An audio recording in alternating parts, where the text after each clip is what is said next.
주시는 하나님 말씀 사도행전 15장 1절부터 11절의 말씀입니다.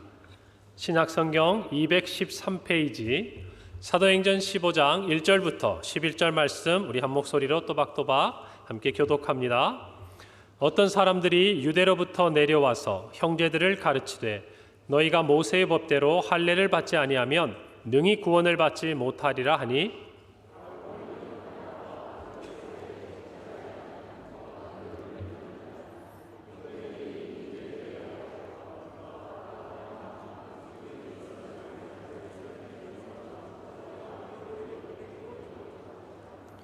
그들이 교회의 전송을 받고 베니게와 사마리아로 다니며 이방인들이 주께 돌아온 일을 말하여 형제들을 다 크게 기쁘게 하더라.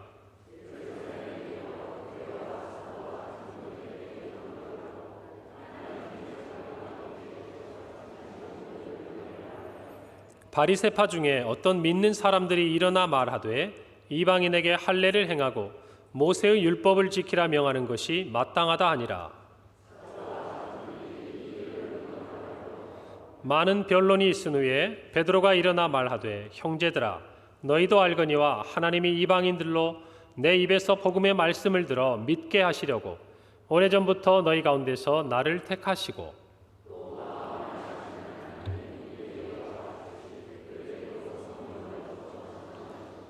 믿음으로 그들의 마음을 깨끗이 하사 그들이나 우리나 차별하지 아니하셨느니라.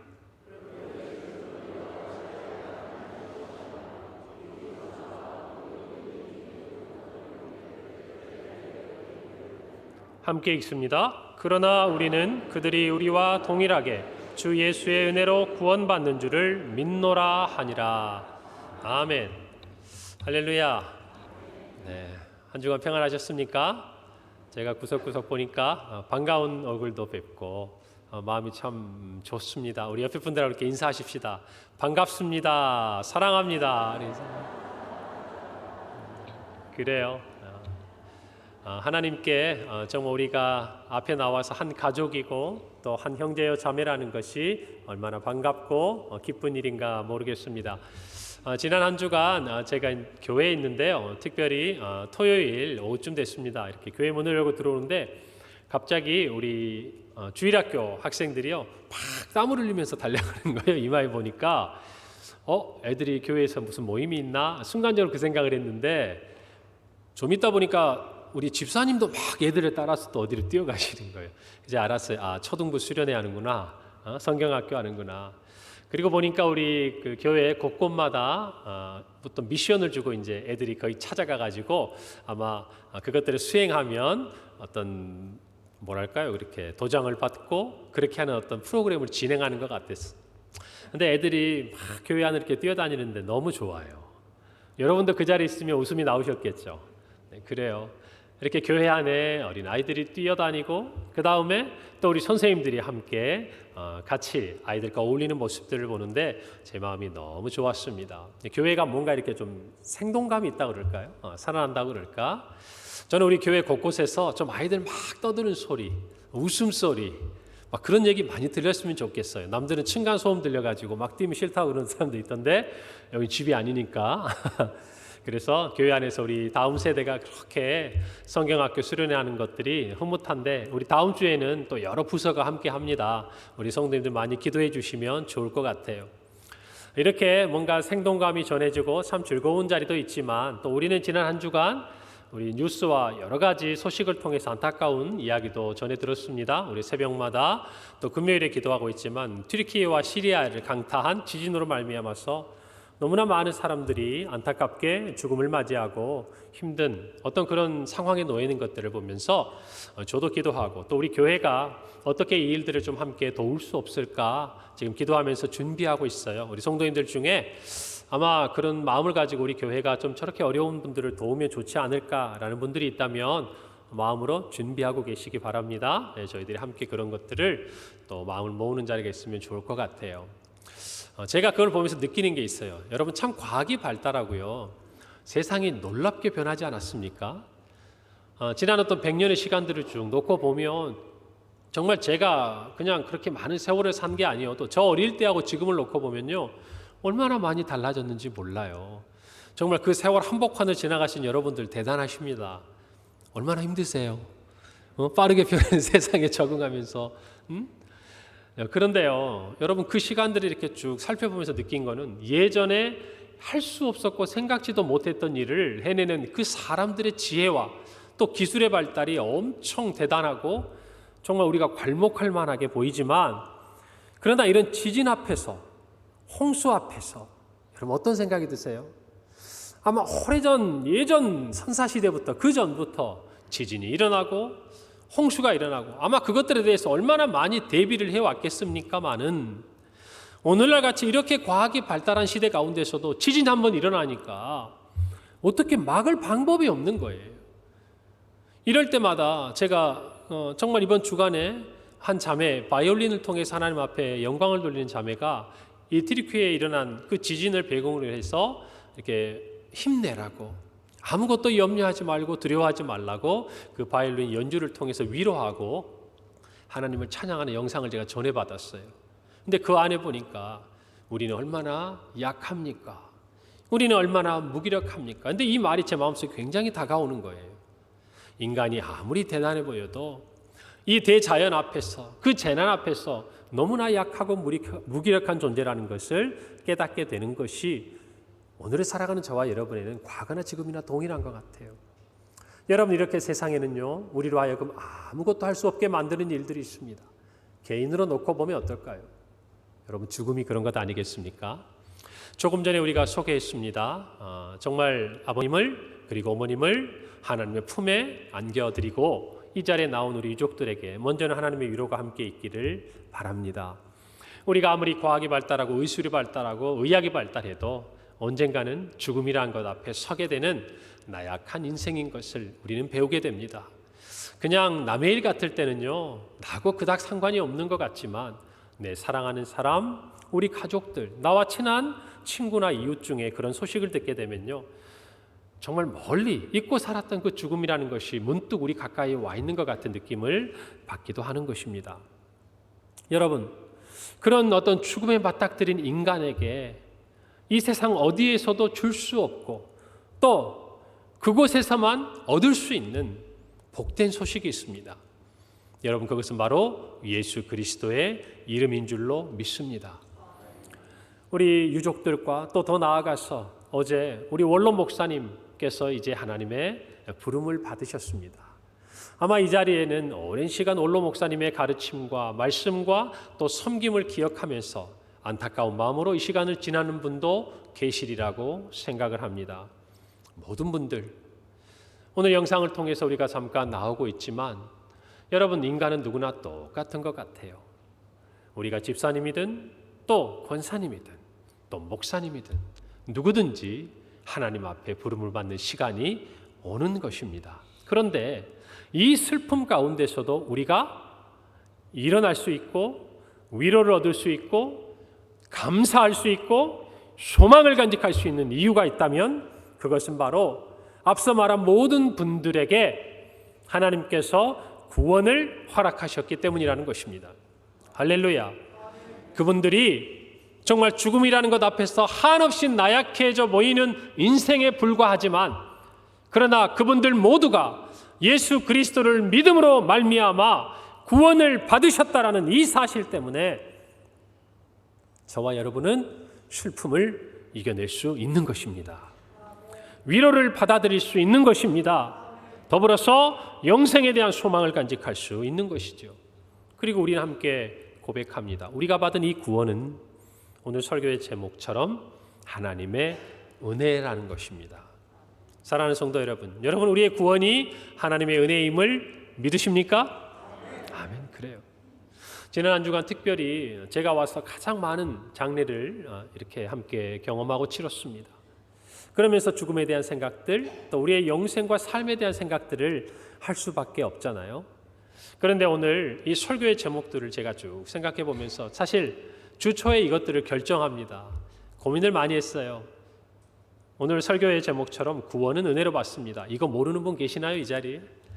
거의 다 알고 있습니다. 이 단순한 진리요, 이 단순한 명제가 오늘 성경에 나타난 그 어떤 정말 보배롭고 지혜롭고 또 우리의 마음에 얹히는 그 말씀보다 가장 소중하다는 생각이 들었어요.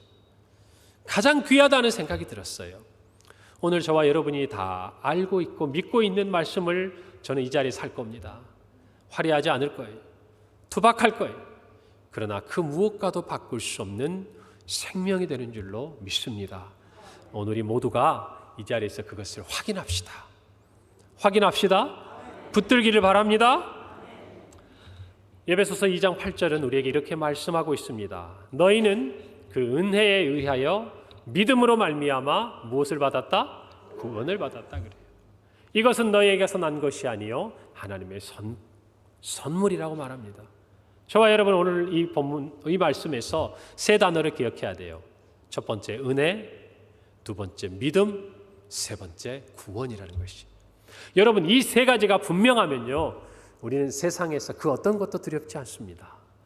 우리는 하나님의 자녀로 살아가면서 이 세상을 당당하게 돌파하고 믿음으로 승리해가는 하나님의 자녀로 살아가게 되는 줄로 믿습니다. 우리의 인생 가운데 우리가 믿음을 가지고 살아가면서 이 은혜와 믿음과 구원이라는 세 단어가 있다면 그것은 세상의 어떤 것도 채워줄 수 없는 힘과 위로가 되는 것입니다. 여러분 우리의 구원은 하나님의 은혜로 받습니다. 아멘. 우리의 정말 이 구원은 하나님을 예수 그리스도를 믿음으로 우리는 구원에 이르게 되는 줄 믿습니다. 아멘. 그래요. 그리고 저와 여러분은 모두가 이 말씀을 듣는 이 자리에 구원을 간직하고 계신 줄 믿습니다. 그래요. 그 믿음이 변하지 않고 흔들리지 않기를 바랍니다. 여기까지면 딱 좋은데요. 여러분 바울이 에베소 교회에 편지하면서 이 다음에 또 한마디를 덧붙입니다. 여러분 에베소서는요 우리가 아는 대로 바울 서신입니다. 무슨 말이냐면 바울이 에베소에 있는 성도들에게 편지를 보내는 것이에요. 언젠가도 말씀드렸지만 편지는 어때요? 제가 편지를 쓰면서 이 편지를 받는 사람들의 상황을 고려하면서 쓰는 거잖아요. 전에도 말씀드린 대로 여러분 군대에 있는 자녀에게 얘야 삼시세끼 꼬박꼬박 귀찮아도 챙겨 먹어라 이렇게 편지 안 씁니다. 왜 그렇죠? 때 되면 다 주니까. 그렇지 그 대신 다른 이야기를 하겠죠.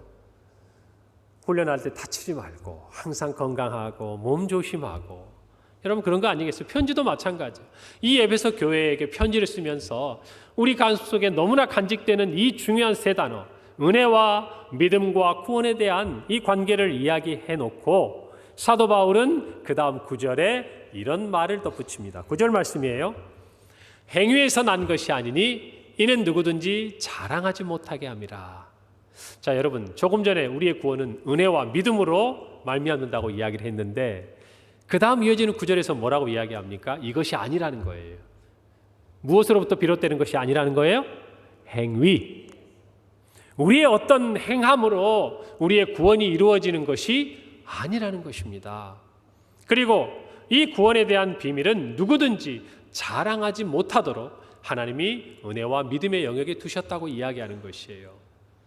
여러분 우리의 마음의 죄는요 은혜를 은혜로 받지 못하게 합니다. 여러분 사람과의 관계 속에서 어느 때 힘드세요? 진심이 전달되지 않을 때 힘들죠. 나는 이런 의도와 이런 마음을 가지고 상대방에게 이렇게 말하고 이렇게 행동하는데 도통 그게 상대방에게는 전해지지 않아요. 내 진심이 아니라 왜곡된 그리고 왜곡되게 표현된 말들로 전해지게 되고 그래서 오히려 갈등이 야기되는 것들을 우리는 경험하게 됩니다. 그럴 때 참 어려워요. 사람과의 관계가. 여러분 하나님과 우리도 마찬가지입니다. 하나님께서 우리에게 은혜로 믿음으로 구원을 주셨는데 자꾸 우리는 거기에다 뭔가를 하나 덧붙이려고 해요. 행위, 행함. 하나님은 그냥 은혜와 믿음의 영역으로 우리에게 구원을 주시고자 하시는데 우리는 자꾸 거기에다 우리가 가진 어떤 것을 더하고 싶어 한다는 것이. 여러분 그럴 때 하나님의 마음이 안타까우시겠죠. 이렇게 말씀하실지 몰라요. 왜 너는 그렇게 내 마음을 모르니? 여러분 마찬가지. 오늘 저와 여러분이 이 마음을 분명하게 깨닫기를 간절히 바랍니다. 여러분 선물은요 주는 대로 받는 거예요. 뭐 내가 받으신 선물 엎드려 절받기처럼 이야기할 수도 있지만 그렇잖아요. 여러분 어떤 선물 받을 때 제일 기분이 좋으세요? 뭐 명품? 아주 비싼 거? 큰 거? 뭐 받으셨으면 좋겠습니다. 여러분들께서 그래요. 그런데 제가 선물을 받아보니까 어떤 선물이 주는 그런 규모와 어떤 가격과 이런 것들은요, 잠깐인 것 같아요. 잠깐.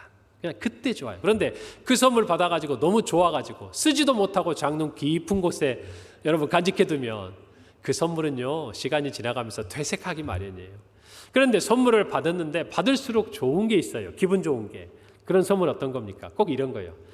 마침 내가 이거 필요했는데, 이거 참 사려고 했었는데. 여러분, 그게 크든 작든 비싸든 뭐 비싸지 않든 누군가가 나에게 그것들을 선물로 주면요, 참 즐겁습니다. 그 선물을 받고 쓸 때마다 기분이 좋아요. 그 사람이 생각나는 것이죠. 여러분, 선물은 그런 거예요. 그 사람에게 필요한 것이 주어졌을 때 가장 좋은 것 같아요. 여러분, 오늘 말씀해 보니까 우리의 구원, 하나님의 선물이라고 이야기를 합니다. 하나님은 우리에게 그 선물을 주셨고 그 주신 이유는 단 하나예요. 우리에게 그 선물이 필요하기 때문이라는 것입니다.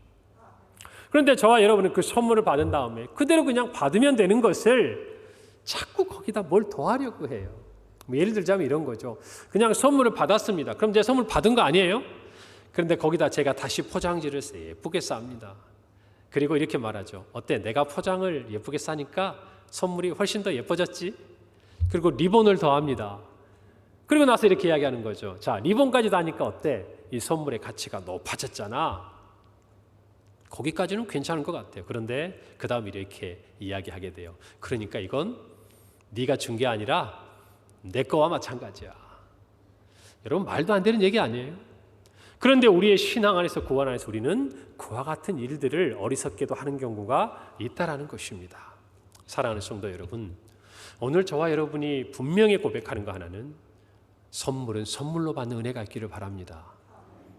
믿음은 믿음으로 받는 은혜가 있기를 바랍니다. 그것이 하나님께서 우리에게 주시고자 하는 것들이에요. 오늘 앞서 말했던 하나님의 품에 가신 우리 원로 목사님을 비롯한 또 집사님, 권사님들, 그분의 공통점은 바로 하나님의 구원을 받은 자녀라는 사실입니다. 그리고 또 하나의 공통점이 있다면 그분들 모두가 이 땅에서의 삶의 모습은 달랐어요. 어쩌면 믿음의 크기는 조금 다를 수도 있습니다. 그러나 또 그들에게 주신 하나님의 사역과 어떤 직분의 부분들은 다를 수가 있어요. 그러나 우리가 기억해야 된 것은 그 모든 것이 다 하나님의 은혜로 말미암았다라는 것입니다. 그분들의 어떤 노력과 행함과 어떤 것을 더한 것으로 그분들이 구원을 받은 것이 아니라 하나님이 주신 선물로, 하나님이 주신 은혜로 그분들이 구원을 받았다는 사실에 우리는 오늘 감사하십시다. 그것들을 함께 고백하기를 바랍니다. 우리 모두 마찬가지로 하나님의 은혜로 구원을 받게 될 것입니다. 이 부분에 대한 저와 여러분의 분명한 고백이 있다면요, 우리는 시간을 거슬러서요, 오래전 예루살렘 교회 2000년도 더 된 그 시간 속에서 예루살렘 교회에 있었던 세계 최초의 공의회 가서 한마디 할 수 있는 자격이 생긴 거예요. 지혜가 생긴 거예요. 그 사람들끼리 서로 변론하고 막 주장을 할 때 손을 번쩍 들고, 여러분, 저도 할 말이, 하고 싶은 말이 있습니다. 그렇게 할 수 있는 그 한마디를 가지신 거예요. 그 말이 뭡니까?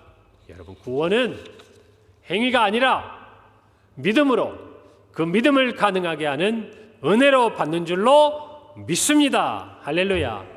이 말을 저와 여러분이 할 수 있다고 생각해요. 오늘 성경에 보니까 그 한마디를 누가 했습니까?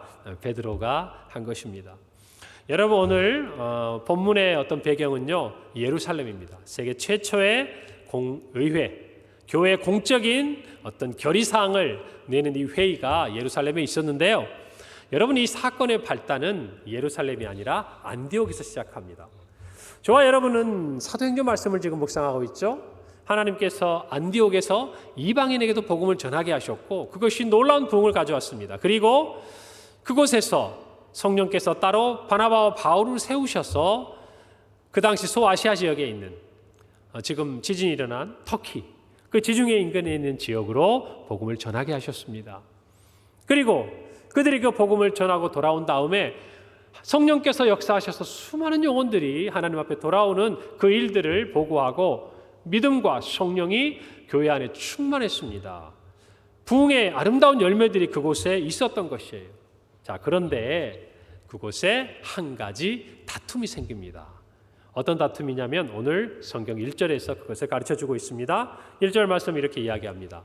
어떤 사람들이 유대로부터 내려와서 형제들을 가르치되 너희가 모세의 법대로 할례를 받지 아니하면 능히 구원을 받지 못하리라. 여러분, 부흥하고 서로 사랑하고 하나 되는 이 아름다운 안디옥 교회 가운데 이 예루살렘에 있던 사람들이 내려옵니다. 어떤 사람들, 그런데 그 사람들이 누군지는 기록하지 않지만 그 사람들의 가르침, 그 사람들의 주장은 성경에 기록되어 있습니다. 그건 뭐냐면, 야, 너희들 믿음으로 말미암아 구원을 얻는다고 좋아하는데 그것으로는 부족해. 그건 다가 아니야. 너희들이 정말 구원을 받는다는 것을 믿고 그것이 확신할 수 있으려면 내가 그 비결을 가르쳐 줄게. 그게 뭐냐면 할례를 받아야 돼. 여러분, 할례가 뭡니까? 모세 율법에 의하면 남자의 피부에 상처를 내고 하나님께서 명령하신 거예요. 이 할례를 받은 사람이 내 백성이라는 증표를 갖게 된 것이다. 그래서 남자는 이 할례를 받지 않는다면 내 백성 가운데서 끊어질 것이다. 무슨 말이에요? 너는 나하고 아무 상관이 없다, 그 말인 거예요. 그러니까 이스라엘 남자들에게 특히나 이 할례는요, 하나님의 자녀의 백성이라는 귀중한 증표였습니다. 그래서 이스라엘 회중에 이 할례를 받지 않으면 들지를 못했어요. 그러니까 이들이 와가지고 할례를 받아야 된다고 이야기를 하는 것입니다. 여러분, 왜 이런 일들이 생겨났을까요? 예수 그리스도를 믿었던 사람들 중에는 많은 바리새인 그리고 유대인들도 있었습니다. 그들은 정통 유대인들이겠죠. 그들은 이미 그들의 몸에 할례를 받은 사람들이. 그 사람들이 예수 그리스도로 말미암아 정말 복음을 듣고 그리고 구원에 이르는 이 약속 가운데 있었지만 그들은 이 할례를 받았다는 또 정통 히브리파 유대인이라는 자긍심을 버리지 못하는 것이에요. 여러분, 조금 전에 예배소서 2장 9절의 말씀에 뭐라고 그랬어요? 행위에서 난 것이 아니니 이는 누구든지 무엇하지 못하게 함이라 자랑하지 못하게. 여러분, 그러니까 은혜로 구원을 얻고 믿음으로 구원을 얻는다는 사실을 자꾸만 다른 것으로 덧붙이고 다른 것을 더하려고 하는 사람들의 그 마음에는 뭐가 있는 것이에요? 그들이 덧붙이는 것으로 말미암아 내 마음속에 자랑하고 싶은 게 있는 거예요. 나를 드러내고 싶은 게 있는 거예요. 여러분, 그 마음이 자꾸 은혜와 믿음과 구원이라는 이 관계 속에 무엇인가를 더 하려고 하는 거예요. 이것만으로 완전한데, 이것만으로 충분한데, 여러분, 이 시도가 비단 과거에만 있었던 것일까요? 오늘날에도 마찬가지. 여러분, 우리가 오늘날 신앙생활을 하면서도 잘 깨달으셔야 합니다. 여러분, 구원은 믿음으로 받습니다. 아멘. 그리고 우리의 그 믿음은 하나님의 은혜로 말미암는 것입니다. 우리의 구원에는 여기에 아무것도 더할 수도 없고 필요치 않습니다.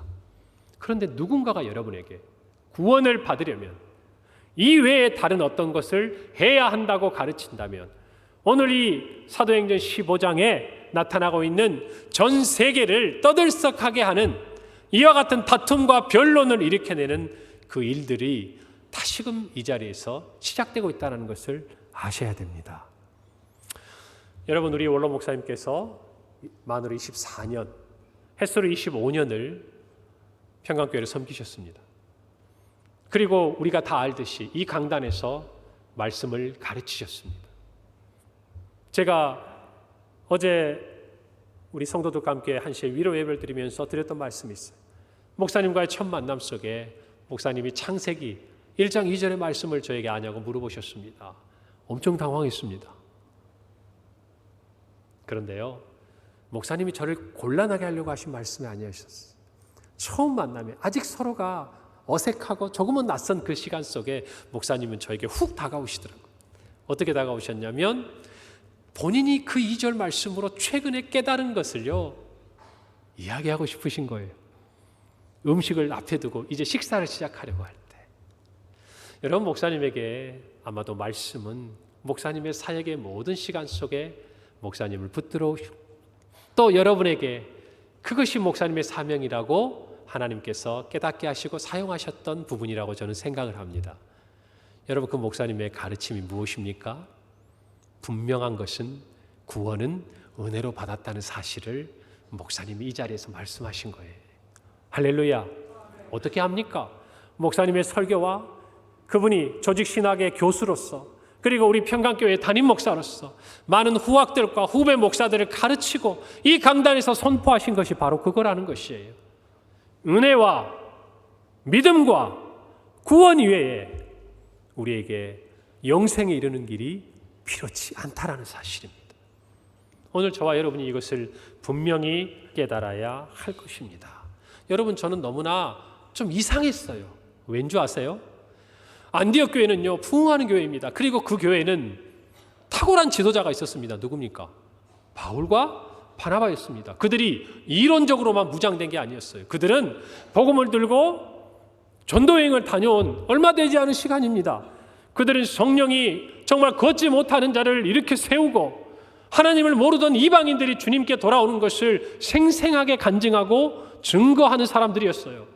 그리고 이 안디옥 교회는 그들이 처음에 부흥을 할 때 1년 동안 큰 무리를 두고 직접 가르쳤던 사람들이에요. 그러니까 여러분, 이 안디옥 교회 가운데 바울과 바나바의 영적인 영향력이 어떠하겠습니까? 강력하죠. 바울과 바나바가 아니라고 그러면 아닌 거예요. 그게 안디옥 교회의 상황이어야 합니다.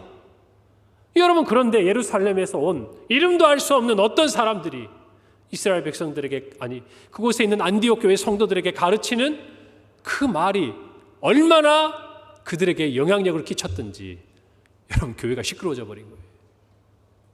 그렇게 바나바와 바울이 가르치고 전도하고 간증하고 그렇게 모든 진액을 쏟아서 이 교회를 세워놨는데 불과 몇 안 되는 사람들이 내려와가지고 그들이 전한 할례를 받아야 너희의 구원이 완전하게 이루어진다라는 이 말도 안 되는 주장에 여러분, 교회가 막 흔들리는 거예요. 이상하지 않으세요? 저는 너무 이상해요. 그동안에 그들이 배운 건 어디로 갔습니까? 그동안에 그들이 바울과 바나바를 통해서 하나님이 살아계신 역사를 그들 안에서 일하신 것들을 본 것은 다 어디로 가버렸습니까? 잘 알지도 못하고 단지 그들이 유대파 그리스도인이었다라는 것, 그래서 그들이 알지 못하는 그 할례라는 것을 들고 와가지고 이것을 받아야 보아라, 하나님의 구원의 모세의 율법에 있어서 말씀하신 것이 아니냐라고 이야기할 때 여러분, 거기에 다 현혹돼 버리는 거예요. 오늘 교회도 그럴 수 있는 거예요. 여러분, 우리는 깨어 있어야 합니다. 오늘날 수많은 교회가, 역사가 오랜 전통이 된 교회가 한순간에 무너지는 것은 다른 거 아니에요. 이 구원에 대한 진리, 하나님의 말씀에 대한 이 복음이 희미해지기 때문에 무너지는 것이에요. 거기에 틈타는 거예요. 이단이 틈타고, 거기에 물질, 세속주의적인 것이 틈타고, 거기에 사람들과의 관계가 깨어지면서 받은 상처가 틈타고. 여러분, 그런데 이 은혜와 믿음과 구원이라는 견고한 기둥이 흔들리지 않으면 교회는 절대 흔들리지 않습니다. 무너지지 않습니다. 여러분, 그걸 아셔야 돼요. 제가 오늘 이 원로 목사님의, 그리고 우리 세 분의 성도님들이 지난 한 주간 하나님의 품에 가신 걸 보면서 무엇인가 우리 안에 확실히 다시 한번 다져야 되겠다. 우리가 다 알고 있다고 생각하지만, 그리고 이미 다 받아들이고 확신하지만 이것을 분명히 깨달아야 되겠다. 그런 마음이 들었는데 마침 사실 이 장례가 다 펼쳐지기도 전에 설교의 제목을 정하는데 이 말이 마음에 다가오는데, 제가 준비하면서 이 말씀을 어제 묵상하면서 그 생각이 드는 거예요. 아, 이거 하나님이 주신 것 같다. 원로 목사님의 지난 평생의 가르침과 우리 집사님, 권사님들의 이 땅에 마지막 가시는 그 길을 보면서 우리에게 다시 한번, 우리도 언젠가는 직면하게 될 그 자리에서 붙들어야 될 것이 무엇인지, 우리의 구원, 그리고 그것을 가능케 한 믿음, 그리고 그 믿음을 우리에게 주시는 은혜. 여러분, 이 세 가지가 우리 모든 믿음의, 우리 신앙의 기초가 되기를 간절히 바랍니다. 여러분, 왜 이런 일들이 일어났을까요? 없으면 좋았을 것 같은데. 안디옥에서 해결이 안 되니까요, 여러분, 예루살렘까지 올라갑니다. 이게 거기까지 갈 일입니까? 그 당시에 사도들과 모든 종교 지도자들이 한 자리에 모였습니다. 그리고 구원에 대한 분명한 정의를 내립니다. 확고하게 정의를 합니다. 그것이 바로 베드로가 대표해서 한 말이에요. 11절의 말씀에 우리들에게 분명하게 베드로가 말합니다. 그러나 우리는 그들이 우리와 동일하게 주 예수의 무엇으로? 은혜로 구원받는 줄을 믿노라. 이 말씀이 베드로에게 성령께서 주신 말씀이라는 것이죠. 여러분, 복음은 선명한 것입니다. 오늘 말씀대로 은혜로 구원을 받는 줄을 알아야 하는 것, 이거 하나면 충분한 것입니다. 여러분, 우리에게 누군가가 복음이라고 가지고 와서 이것을 또 저것도 하나 더 덧붙이는 것은 여러분 복음이 아니에요. 그것은 복음의 어떠한 영향력도 능력도 상실한 것이고 복음이라고 부를 수도 없는 것입니다.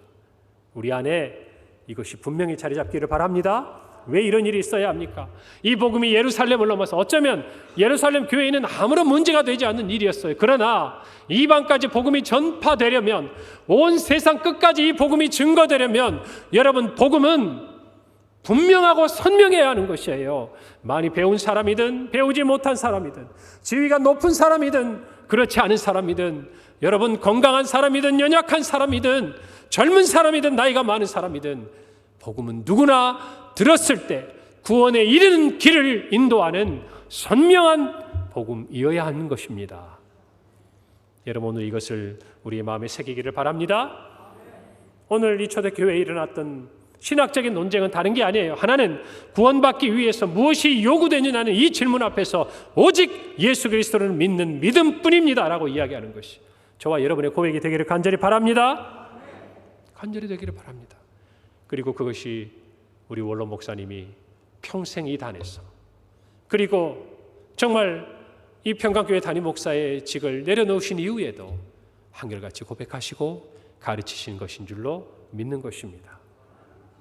두 번째는 여러분, 오늘이 사도행전 15장에 나타난 안디옥과 예루살렘 교회 갈등의 문제, 이름 이외에 무엇인가 플러스 알파가 필요하다는 것.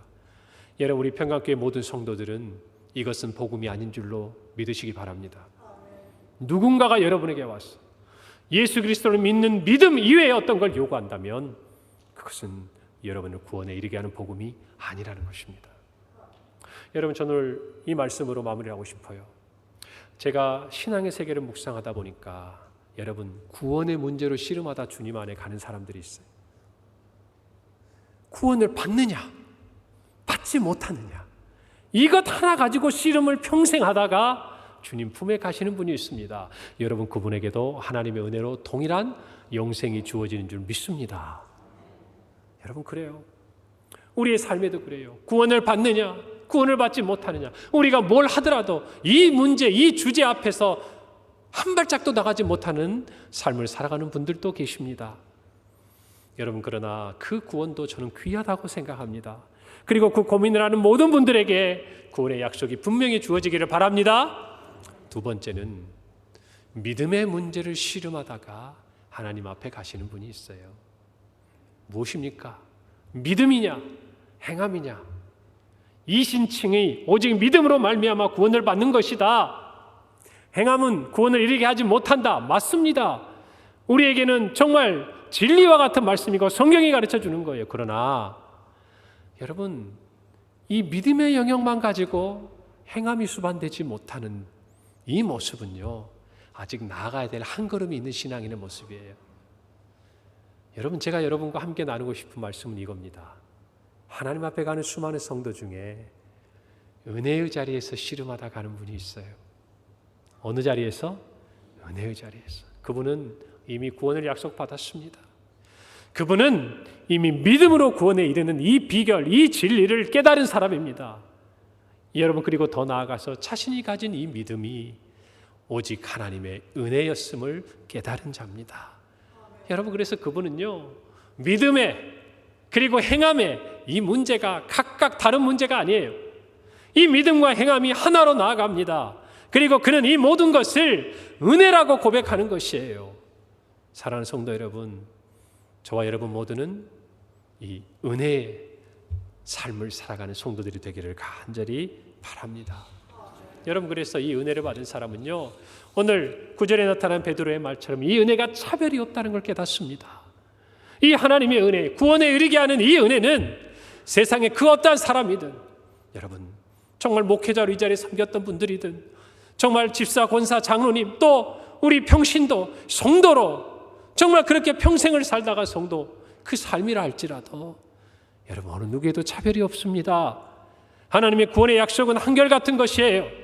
여러분, 그러나 우리 인생 가운데 이 구원의 문제만 붙들고 가는 인생이 아니라 믿음의 영역에서, 더 나아가 은혜의 영역에서 하나님과 교제하다가 주님 만나는 저와 여러분이 되기를 간절히 바랍니다. 여러분, 은혜가 뭡니까? 자격 없는 자에게 베푸시는 하나님의 조건 없는 사랑을 이야기합니다. 그래서 여러분, 은혜는요 반드시 사랑으로 나타나요. 여러분, 십자가가 그것 아닙니까? 예수 그리스도의 그 은혜는요 십자가에서 우리를 향한 사랑으로 나타나셨습니다. 그 사랑은 뭡니까? 우리가 져야 될 짐을 대신 져주신 거였어요. 우리를 자유롭게 하셨어요. 우리의 멍에를 가볍게 해주셨어요. 여러분, 그러나 오늘 이 말씀을 보세요. 유대에서 온 그 어떤 사람들은 믿음으로 자유를 얻은 사람들의 어깨에 할례를 떡하니 얹어놓습니다. 행함이라는 어떤 것을 떡하니 얹어놔요. 그리고 나서 내가 너를 사랑한다고 이야기합니다. 여러분, 사랑은 그런 게 아니에요. 사랑은 다른 사람들의 짐을 대신 져주는 겁니다. 맞습니까? 그가 힘들고 그가 아픈 것들을 조금이나마 내가 덜어주고 내가 대신 져주는 것이 사랑입니다. 여러분, 은혜 안에 사는 사람들은 이 사랑의 비결을 깨닫습니다. 우리 모두가 그렇기를 바랍니다. 어쩌면 우리 아무로 목사님은 이 자리에서 여러분의 질병, 여러분의 삶의 문제, 여러분의 신앙적인 고민, 여러분의 그 모든 것을 자신은 해결하지 못하지만 주님은 해결해 주실 줄로 믿고 25년의 삶 동안 여러분의 삶의 그 짐들을 자기 어깨 위에 하나씩 작게나마 얹고 살아가셨다고 저는 생각을 해요. 그래서 저에게 마지막 말씀하실 때 교회를 사랑하고 생명같이 사랑하고 양떼를 사랑하라고 말씀을 남기셨습니다. 왜요? 그분이 그런 마음이셨겠지요. 여러분은 어떻게 느끼셨는지 모르겠지만 우리 모두는 그런 마음을 우리 마음에 본받아야 할 줄로 믿습니다. 사랑하는 성도 여러분, 우리 서로 짐을 더하는 그런 믿음의 존재들이 아니라 짐을 덜어주는 자들이 됩시다.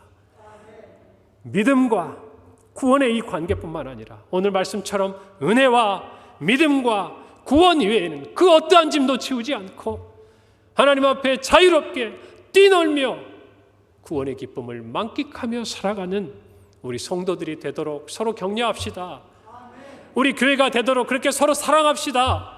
이 지역에 있는 영혼들에게 그렇게 나아갑시다. 그리고 우리 곁을 떠나 하나님의 품에 가신 원로 목사님과 우리의 사랑하는 집사님, 권사님, 그리고 우리 모든 성도들을 생각하며 그들이 우리에게 베풀어준 사랑을 감사하며 우리도 그와 같은 은혜로 살아가는 우리 모든 성도들의 교회가 되기를 간절히 바랍니다. 기도하겠습니다. 하나님, 은혜를 감사합니다. 은혜입니다. 믿음으로 얻습니다. 하나님이 주시는 구원입니다. 이 세 단어가 우리의 가슴 깊은 곳에 새겨졌어. 그 어떠한 것도 더하지 않아 우리에게 주신 이 구원의 약속이 흔들리지 않음을 믿고 은혜의 사람으로 우리 지체들의 또 우리가 주변에 있는 많은 사람들의 짐을 덜어주고 자유롭게 하며 믿음 안에서 그 구원의 기쁨을 누리며 살아가는 우리 모든 성도들 되게 하여 주시고 이 지역의 영혼들을 그렇게 사랑하는 우리 교회가 되게 하여 주시옵소서. 예수 그리스도의 이름으로 기도합니다. 아멘.